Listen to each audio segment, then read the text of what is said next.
اعوذ باللہ من الشیطان الرجیم بسم اللہ الرحمن الرحیم سورۃ البقرہ کی آیت نمبر 108۔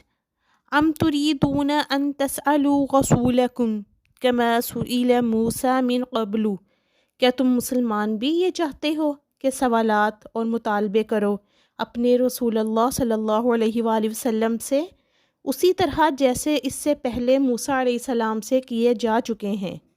مثلاً ان سے کہا گیا کہ ہم آپ کی بات نہیں مانیں گے جب تک کہ آپ اللہ کو اپنی آنکھوں سے دیکھ نہ لیں۔ اسی طرح کے اور بہت سے مطالبے حضرت موسیٰ علیہ السلام سے کیے جاتے تھے۔ یہاں مسلمانوں کو آگاہ کیا جا رہا ہے کہ اس روش سے باز رہو، ایسی بات تمہارے اندر پیدا نہیں ہونی چاہیے۔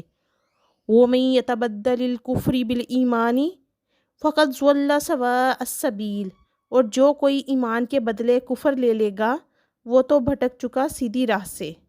ظاہر ہے کہ جو منافقین اہل ایمان کی صفوں میں شامل تھے وہ ایسی حرکتیں کر رہے ہوں گے، اس لیے فرمایا کہ جو کوئی ایمان کو ہاتھ سے دے کر کفر کو اختیار کر لے گا وہ تو راہ راست سے بھٹک گیا۔ منافق کا معاملہ دو طرفہ ہوتا ہے، چنانچہ قرآن حکیم میں منافقین کے لیے مذبذبین بین ذالک کے الفاظ آئے ہیں۔ اب اس کا بھی امکان ہوتا ہے کہ وہ کفر کی طرف یکسو ہو جائے، اور اس کا بھی امکان ہوتا ہے کہ بالآخر ایمان کی طرف یکسو ہو جائے۔ جو شخص ایمان اور کفر کے درمیان معلق ہے اس کے لیے یہ دونوں امکانات ہیں۔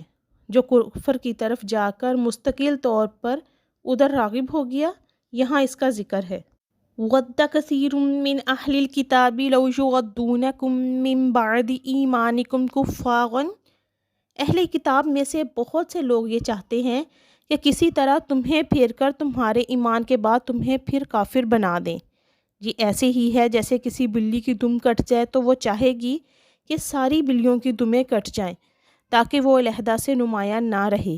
چنانچہ اہل کتاب یہ چاہتے تھے کہ اہل ایمان کو بھی واپس کفر میں لے آیا جائے، حسدا من عند انفسہم، بسبب ان کے دلی حسد کے۔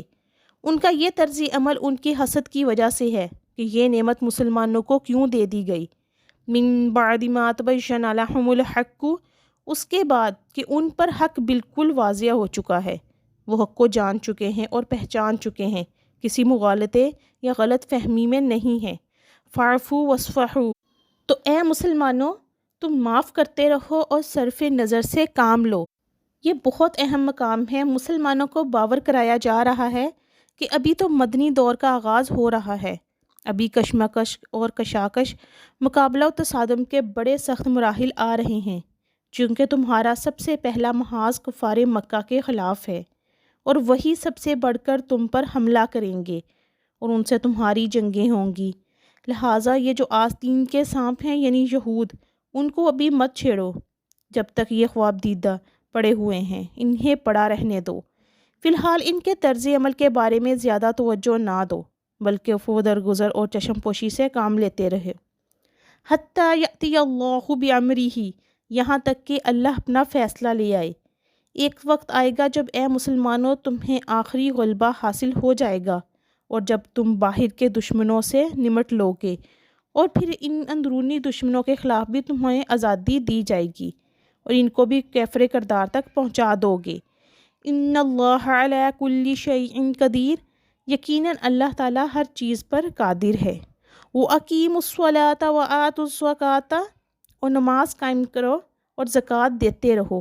وَمَا تُقَدِّمُوا لِأَنفُسِکُم مِّن خَیْرٍ تَجِدُوهُ عِندَ اللَّہِ، اور جو بھلائی بھی تم اپنے لیے آگے بھیجو گے اسے اللہ کے ہاں موجود پاؤ گے، اور جو مال تم اللہ کی راہ میں خرچ کر رہے ہو وہ اللہ کے بینک میں جمع ڈپازٹ ہو جاتا ہے اور مسلسل بڑھتا رہتا ہے، لہٰذا اس کے بارے میں کوئی فکر کرنے کی کوئی ضرورت نہیں ہے۔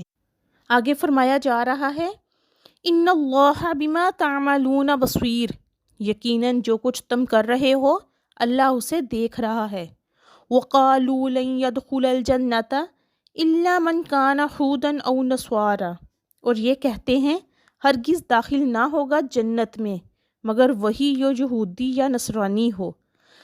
جب یہ نئی امت مسلمہ تشکیل پا رہی تھی تو یہودی اور نصرانی جو ایک دوسرے کے دشمن تھے مسلمانوں کے مقابلے میں جمع ہو گئے، انہوں نے مل کر یہ کہنا شروع کیا کہ جنت میں کوئی ہرگز نہیں داخل ہوگا سوائے اس کے یا تو یہودی ہو یا نصرانی ہو۔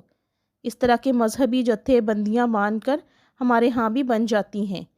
مثلاً اہل حدیث کے مقابلے میں بریلوی اور دیوبندی جمع ہو جائیں گے، اگرچہ ان کا آپس میں ایک دوسرے کے ساتھ اپنی جگہ ہے۔ جب ایک مشترکہ دشمن نظر آتا ہے تو پھر وہ لوگ جن کے اندر اپنے بڑے بڑے اختلافات ہوتے ہیں وہ بھی ایک متحدہ محاذ بنا لیتے ہیں۔ یہود و نصاری کے اس مشترکہ بیان کے جواب میں فرمایا گیا، تل کا امانیشہم، یہ ان کی تمنائیں ہیں، یہ ان کی خواہشات ہیں، من گھڑت خیالات ہیں، خوشنما آرزوئیں ہیں۔ قل ہاتوا برہانکم ان کنتم صادقین، ان سے کہو اپنی دلیل پیش کرو اگر تم اپنے دعوے میں سچے ہو۔ کسی آسمانی کتاب سے دلیل لاؤ، کہیں توراۃ میں لکھا ہوا ہے یا انجیل میں لکھا ہوا ہو تو ہمیں دکھا دو۔ اب یہاں پر پھر ایک عالمگیر صداقت بیان ہو رہی ہے۔